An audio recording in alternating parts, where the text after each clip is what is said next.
And I don't understand why people just seem to think that they should put all of their hope on this one person who you've never met, will probably never meet, and aren't even in the same tax bracket. Hi guys, and welcome to my channel. My name is Micah McKenzie, and if you're new to my channel, please remember to like, share, subscribe, and hit the notification bell so that way you always know when I upload. Hi guys, and welcome back to the Tea Party. So today we're going to be talking about Beyonce's reaction to SARS, in addition to the public's reaction to Beyonce's statement that she put out. So before I jump into the whole Beyonce situation, I want to give some background information on SARS. I feel like I wouldn't be doing my due diligence and being an honest commentator if I didn't give some background information for some of those people who don't know what's happening in Nigeria right now. So what is SARS? SARS stands for Special Anti-Robbery Squad. It was an undercover task force that was formed to help battle against the crime epidemic that was going on in Nigeria in the early 90s. So SARS was given special permission to handle more serious crimes such as kidnapping, armed robbery, and any other sort of crimes that involved firearms or other deadly weapons. So the hashtag that has been going around is hashtag #EndSARS. And a lot of people are like seeing this on their Instagram feeds or their Twitter timelines and are wondering, what is this hashtag? Why is it important? So here's why it's important. So although studies have shown that SARS was actually able to sort of help alleviate the crime epidemic that was happening in the earlier years that it was formed, it however formed into more of a law-sanctioned gang. And we see that in these multiple wrongful deaths and unjustifiable arrests that are happening to Nigerian citizens. So after SARS was shown to be proven to actually be working in the earlier stages, it was given a mandate by the Nigerian government and then became a part of the official Nigerian police force, which then gave SARS, more legal power to do other things related to the crimes that they were supposed to be fighting. So they were supposed to be using this mandate to combat the kidnappings and robberies and other serious crimes that were happening.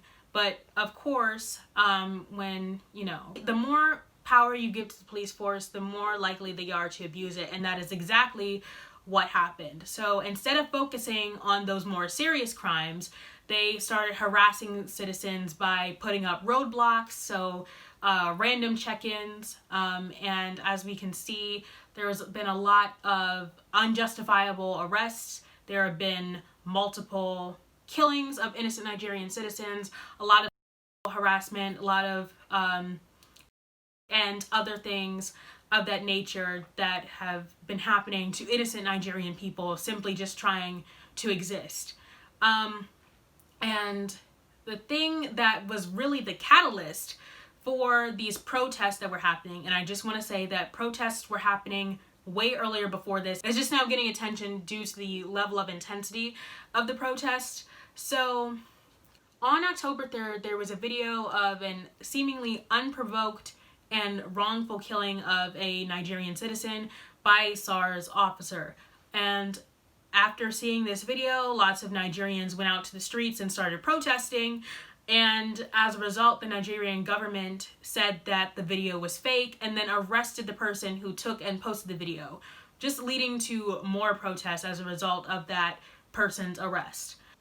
So as these protests continued to grow in intensity, you can see that SARS continued to do what it's infamous for, so lots of shooting innocent protesters.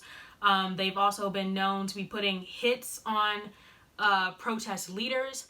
They also instated a last-minute curfew, so a lot of people who were out on the streets weren't able to actually get home in time for the curfew. So a lot of people were arrested for that.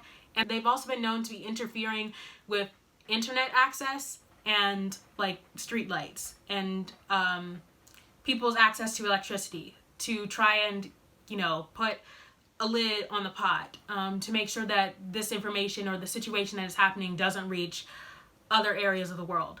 Obviously that's not working, as people are still posting about what is happening through social media. So on October 12th, President Buhari, who is the president of Nigeria, he then vowed that he was going to disband SARS as part of his extensive police reform. Obviously, the Nigerian citizens were not happy with this decision, as his disbanding plan basically involves relocating SARS officers into other departments of the official police force. And a lot of Nigerian citizens feel that if these SARS officers are just simply relocated, they're going to continue the behavior that they demonstrated while they were SARS officers. And obviously, no Nigerian citizen wants that. So in addition to all of the protests on SARS, the protests are also being fueled by the discovery of warehouses that held tons and tons of food and medical supplies that were sent to Nigeria as part of their COVID relief plan through organizations such as Red Cross. So these warehouses were remotely untouched before protesters got to them. They saw that a lot of the food had actually started to spoil and go bad. So of course they were furious about that. And a lot of media outlets are saying that they are looting and rioting these warehouses, whereas I personally believe that they are simply just reclaiming what is theirs. That food and those medical resources were meant for the betterment of Nigerian citizens, and the government literally sat there and let it rot and not do their job in providing for their citizens. So here's when Beyoncé comes in. Tiwa Savage, who is a Nigerian singer-songwriter, and I believe she actually worked on Beyonce's movie Black is King, which is streaming on Disney+. I believe she actually was one of the songwriters for that project. And so Tiwa Savage went on her Instagram Live and she started talking about SARS and everything that was happening in her home country. And she then called out Beyoncé to make a statement, because at that point she had made a statement on what was happening in Nigeria. So I'm calling on Beyoncé and the whole team, and I'm telling you, you cannot ignore this. You cannot be quiet, because we all celebrated the Black is King. And so she claims that it was wrong of Beyoncé to use Nigerian culture, which Black is King is heavily influenced by Nigerian culture, and Afrobeat music, which was founded in Nigeria, to promote this whole, to basically be the basis of this whole project that went #1 on Disney Plus when it streamed, and had a huge influence on just the subscriber count of the Disney Plus streaming service. About 45 million people subscribed just to watch Black is King. She's basically said that it was wrong for her to not say anything or do anything about the situation if she was going to have this really successful project that was based off of Nigerian culture.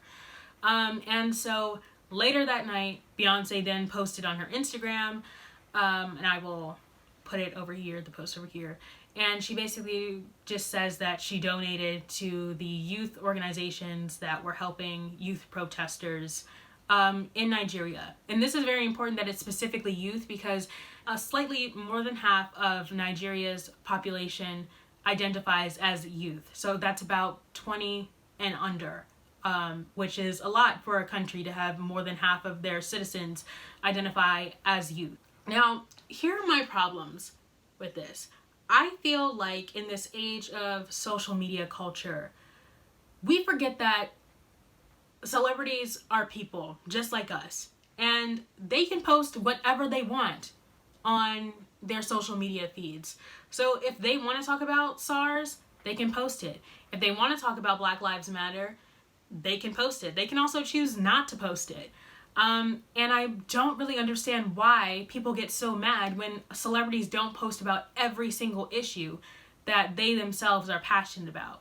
I think that it means so much more when people post about the things that they actually care about. So I don't think that celebrities should feel pressured to post on everything if that's not something that they are passionate about or that they're educated on. And I think that, again, they should have the opportunity to use their platform. I mean, Beyonce, let's be real. Beyonce has a huge platform. She has over 155 million followers on Instagram. Huge reach, huge worldwide reach. However, she is not obligated to speak on every single issue or wrongdoing in the world. It's simply, well, one, it's not physically possible. And two, it's her choice to speak about what she wants to talk about. She is an artist. She makes art. That is her job.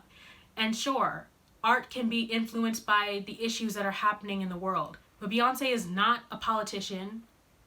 And three, some things can be done in private. Not everything has to be a public service announcement. And I really feel like even if Beyonce hadn't been called out to make a statement, she still would have donated to that organization. I think just from looking at her website, you can see some of the issues that she is really passionate about. And I just want people to understand that Beyonce is a relatively private person. When you think about it, we don't really know that much about her private life. And when we look at just some of the drama situations that are happening, none of that drama is actually focused on Beyonce. It's about the people around Beyonce. So, like, most of the drama that we've heard about was about Jay-Z cheating on Beyonce. Again, Beyonce had nothing to do with that situation. It's just that the drama had to deal with Jay-Z, who was her husband. Or whenever another child of Matthew Knowles pops up, again, Beyonce has nothing to do with her father's activities or how many children her father has. It's just that the drama is associated with a person who is associated or known to Beyonce. And I feel like she carries that privacy with her in everything that she does. She doesn't always announce when she donates or when she is doing some sort of act of philanthropy. And I think that people really need to normalize that. Not everything has to be public. There can be things that can be done in private.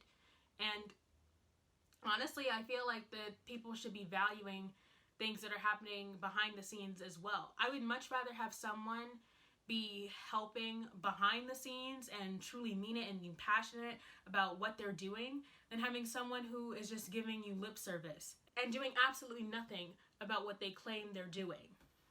And lastly, I really, really hope that people stop expecting celebrities to speak on the issues that you are passionate about and to be your voice. Here's the thing. Most of us, and I mean most of us, 99.9% of us, will never reach Beyonce's level of fame. We just won't. If you have 155 million subscribers or followers, of course you should be using your platform for certain things that you are passionate about. You have to be passionate about it. The things that Beyonce posts about, those are things that she is passionate about and things that she feels like she should come to the public about with the knowledge that she has. And I don't understand why people just seem to think that they should put all of their hope on this one person who you've never met, will probably never meet, and aren't even in the same tax bracket. And I'm telling you, I'm speaking as a broke college student. I know. And I love Beyonce too. But I don't expect Beyonce to speak on all of the issues that I am passionate about because I have my own voice and I have my own influence, even though it is significantly smaller. I can use my voice to talk about the issues that I am passionate about. And I think that people should be the change that they are asking for. And when I say that, I don't mean it like, oh, like, you know, you're just trying to be motivational. I'm not. I'm being serious. Like, go out there, do the research, find where you can donate, find out different ways that you can help, spread information, talk to your friends, put things up on your Instagram story, your Snapchat story, make your own YouTube videos. You could really be the change that you want. And I feel like if you say that you're about something, then you'll also do the things that relate to that as well. So get off your butt and actually go do it. Go be the change that you want. Hi guys. So I'm in the middle of editing this video, and in light of Walter Wallace Jr.'s murder, it has just become increasingly clear that existing anywhere in the world as a black person is becoming significantly harder than what it was. But it was always hard. I don't think in my short lifetime I've ever been in a time period where so many black people are being murdered by police. And it's become crystal clear to me that we can't rely on higher up people to make this change. And I know it may seem hopeless right now, but we have to do the work. We have to be out there on the ground demanding for that change, voting, writing to our senators and our representatives and our delegates, and not even just voting on the national level or presidential level, voting in our immediate cities and states to make that immediate change.